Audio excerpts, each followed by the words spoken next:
Hi, social science പാഠശാലയിലേക്ക് സ്വാഗതം. Happy new year. 2025 നിങ്ങളുടെ ഏറ്റവും മികച്ച വർഷമാകട്ടെ എന്ന് ആശംസിക്കുന്നു. Kerala PSC, union public service commission, staff selection commission എന്നിവ നടത്തുന്ന വിവിധ മത്സര പരീക്ഷകൾക്കും കേട്ടറ്റ്, സെറ്റ്, സിടെറ്റ് തുടങ്ങിയ അധ്യാപക യോഗ്യതാ പരീക്ഷകൾക്കും സോഷ്യൽ സയൻസ് പാഠഭാഗങ്ങളിൽ നിന്ന് ചോദിക്കുന്ന ചോദ്യങ്ങൾക്ക് കൃത്യമായ ഉത്തരം നൽകുവാൻ സോഷ്യൽ സയൻസ് പാഠശാല എന്ന ഈ ചാനൽ ഫോളോ ചെയ്യുക, സബ്സ്ക്രൈബ് ചെയ്യുക, ഷെയർ ചെയ്യുക. പുതുവർഷം സ്വകാര്യ ബില്ലുകളെ കുറിച്ച് പഠിച്ചുകൊണ്ട് തുടങ്ങാം. ഏവർക്കും ക്ലാസ്സിലേക്ക് സ്വാഗതം. എന്താണ് ബില്ലുകൾ എന്നറിയപ്പെടുന്നത്? പാർലമെന്ററി ടെർമിനോളജി അനുസരിച്ച് ഒരു നിയമത്തിന്റെ കരട് രൂപമാണ് bill. Draft form of A law is known as A bill.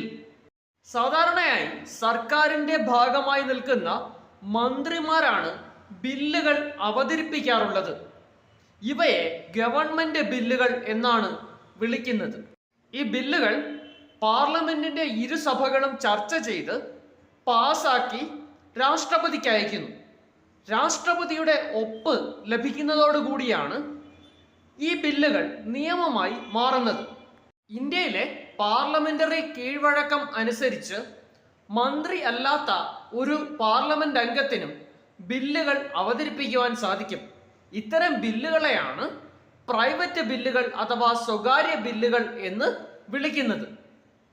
Private ബില്ലുകൾ അവതരിപ്പിക്കുവാൻ 1 മാസം മുമ്പ് നോട്ടീസ് നൽകിയിരിക്കണം.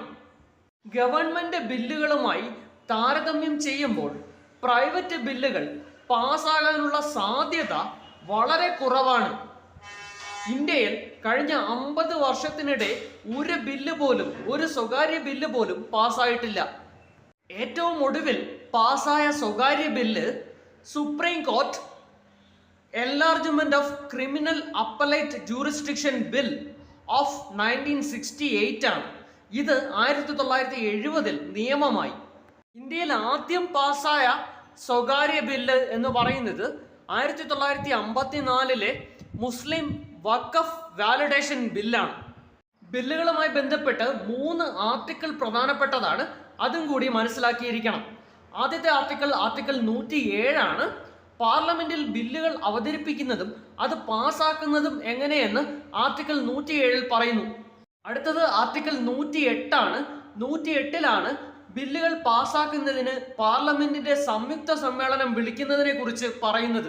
മൂന്നാമത്തേത് ആർട്ടിക്കിൾ 110 ആണ്. ഇതാണ് മണി ബില്ലുകളെ കുറിച്ച് പറയുന്നത്.